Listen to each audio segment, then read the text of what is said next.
Oke, kita lanjutkan ya, ilal jama'ati li sholatil fajri. Kita perhatikan ini secara strukturnya, ini jelas lamnya itu lam huruf jar ya, harfu jarlin. Berarti otomatis isim setelahnya itu bisa dipastikan majrur atau i'rabnya jar. Nah, setelah kita tahu i'rabnya jar, step yang ketiga, kita harus tahu bentuk kalimatnya apa untuk menentukan tanda jar yang harus dipakai. Nah, lafadz sholah ini jelas ya, jelas lafadz sholah ini adalah isim mufrad munsorif. Nah, isim mufrad munsorif ketika kemasukan huruf jar, maka bisa dipastikan tanda jarnya pakai kasroh, gitu ya. Nah, kan jar itu tandanya ada 3, ada kasroh, ya, dan fathah. Nah, masing-masing tanda itu ada khusus ya, khusus untuk kalimat-kalimat tertentu. Tidak semuanya bisa dipakai, tergantung bentuk kalimatnya. Makanya saya sampaikan mengetahui bentuk kalimat, mengetahui bentuk masing-masing kalimat itu penting untuk menentukan tanda i'rab yang sesuai, gitu ya. Nah, lalu kenapa ini tidak ditanwin? Kenapa tidak ditanwin? Karena ini diidofahkan ya, li sholatil fajri. Jadi ini susunan atau tarkib idofah. Bagi yang belum paham apa sih idofah? Idofah itu menggabungkan 2 kalimat isim jadi 1 ya. 2 kalimat isim jadi 1 minimal ya, bisa 3, bisa lebih juga. Nah, isim yang pertama disebut mudhof, isim yang kedua disebut mudhof ilaih. Nah, isim yang kedua ini atau mudhof ilaih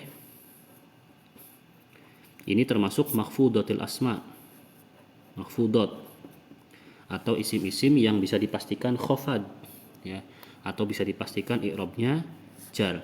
Nah, ketika kita sudah tahu i'rabnya jar, sekarang kita harus tahu mengenali bahwa lafadz al-fajri ini termasuk bentuk yang mana, apakah mufrad, tasniyah, jamak, atau asmul khamsah, fanul khamsah, atau apa gitu ya. Nah, pasti teman-teman udah paham nih, al-fajri ini tentu bisa dipastikan ini isim mufrad, dari segi kalimatnya saja sudah jelas fajri. Nah, kalau isim mufrad maka tanda jarnya juga sama seperti sholati, sama-sama pakai kasroh gitu ya. Nah, dari jurumiyah yang begitu panjang perinciannya, saya bikin rangkuman seperti ini. Nah, seperti ini ya. Jadi contoh di sini jadi mudhof ilaih. Mudhof ilaih bentuknya mufrad. Nah, ini isim mufrad berarti mudhof ilaih, maka majrur bil kasroh. Maka dijarkan dengan menggunakan kasroh. Ini saya bagikan di grup Telegram. Kalau kalian mau silahkan masuk ke grup Telegram. Kalian bisa download di situ. Bisa dicek di profil saya ya, ada Telegram di situ. Nah, li sholatil fajri musri'an. Coba teman-teman yang hadir ini ada 100 orang yang hadir, kira-kira musri'an ini posisinya jadi apa atau tarkibnya jadi apa? Ya, musri'an tarkibnya jadi apa? Kita harus tahu dulu tarkibnya. Iwarsim, Ibnu Imron, Gundul Manis, Ahmad Dhani menjadi hal. Coffee backpacking jadi hal.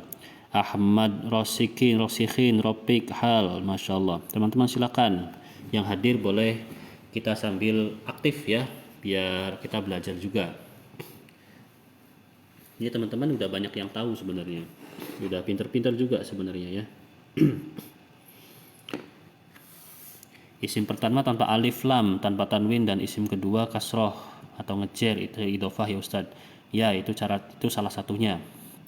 Hal huwa musri'un, halatun huwa musri'un, hal.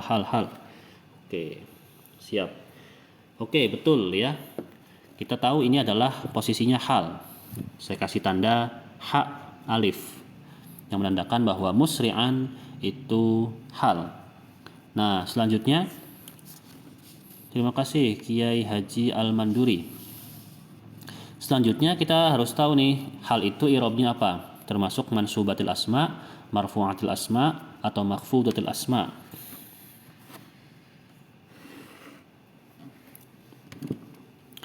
Hal itu termasuk mansub atau marfu. Nah, kalau di jurumiyah, bentar saya coba cari jurumiyah dulu. Jurumiyah